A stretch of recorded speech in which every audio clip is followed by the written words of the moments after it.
Happy New Year! Is that kind of like insert a little shaky happy sound? No? Okay.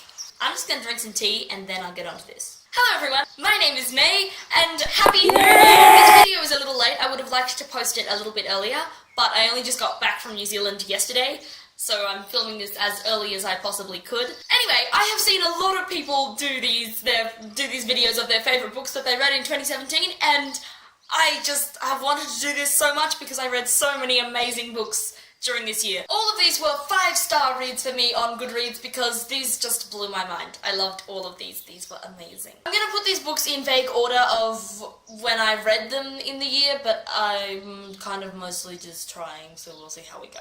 Incidentally, I only actually have one of these books on hand because the rest are either back in Brisbane or I listened to on audio or any number of those things. Let's get on to this. So, my year started off amazingly because the first book that I read in 2017 was Red Rising by Pierce Brown. This book was amazing. I went into it, my brother and cousin had recommended it to me and pestered about it a lot. And me, when I get pestered, I just dig my heels in lots of the time. So, I was like, fine, I'm gonna read it. And I read it, and this book just blew my mind. When I first started, I kind of thought it was just gonna be like a Hunger Games cheesy knockoff. And then I just realised that the Hunger Games just wishes it could be as cool as this book. It's like the Hunger Games didn't have a very high fog index, and this just was just like Hunger Games but for adults rather than little kids that don't know many words. This was amazing. I haven't actually continued with this series just yet, but I will get there at some point. Yeah. My next most favourite book which I read in 2017 was The Eyre Affair by Jasper Fforde. I'm already a huge Jasper Fforde fan because I read his Last Dragon Slayer book, and which is now a series, when I was quite young, and I absolutely loved it. I fell in love with that book, and then I realised there was more, which I still haven't finished yet, but whatever. The Eyre Affair is a book for book lovers. If you are a book lover, which you probably are because you are watching this, I would really suggest reading The Eyre Affair. This book is just, it's a book for nerdy book people. When, obviously, Eyre is, as in Jane Eyre, and it's just being lost in a book inside books and about time travel, and it's just, it's everything that you kind of almost wish the world could slightly be, with being really orientated around literary works. This book I also really appreciated the fact that Thursday is like mid-30s, 40s, something like that, and it's just, I found that really nice, because the thing is that you can still do fun things whatever age you are, and it's dumb to think that you can only do that when you're really young, so I really appreciated that. It also means that you can kind of convince your parents to read these kind of books, because you're like, oh, it's not just a bunch of teenagers running around doing stuff. The next book that I read and loved was one that I am really ashamed that I only read this year, and that is Pride and Prejudice by Jane Austen. This book, if you haven't read it, you should read it. My whole family, orientates around Pride and Prejudice quotes. I grew up on, the BBC mini-series, and so I've only just now got around to reading it and finishing. My mum and I read this together, over the phone, because, of course, I moved to Brisbane, but she had been reading it out loud to me, and so she would just phone me up every night, and we would keep reading Pride and Prejudice together. What was really cool about it was that with growing up with the miniseries, some of the pacing was a little bit skewed, and so seeing more of the things that Mr. Bennet had to say about Lizzie getting married in the end, and some of the courting processes that happened there, and some of the cool intrigue bits that the BBC series, despite that it did a phenomenal job, still missed out on.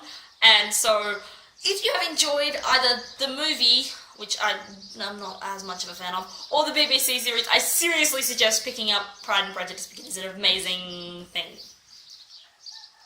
This next one is, I'm really sad that I don't have a copy with me on hand, but my next one is actually a trilogy, and that is the Shades of Magic trilogy. A Darker Shade of Magic, Gathering of Shadows, and A Conjuring of Light by V.E. Schwab. V.E. Schwab is now one of my new favourite authors, and I'm so happy that I found her because she's mazeballs. I am just absolute trash for this, despite that it is in trash. I don't know where that phrase comes from, but whatever. Kel and Lila and Rai and Alucard, I just live for them, and I kind of partly, I feel like they could be almost my new Harry Potter of love. I just wish I could erase my memory and read it all again and experience it all again. Like, I don't know whether you ever had that feeling with Harry Potter, because I often have that feeling with Harry Potter, but this is another one where I feel like I just wish I could erase all of my memory and reread the whole thing again, just to re-experience all of the awesome.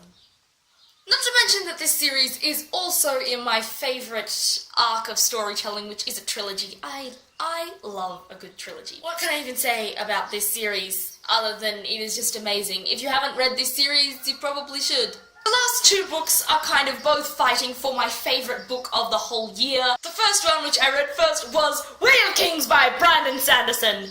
This book absolutely blew my mind. It was not only the longest book which I read this year, coming up at 1,007 pages, but it was just the most phenomenal thing ever.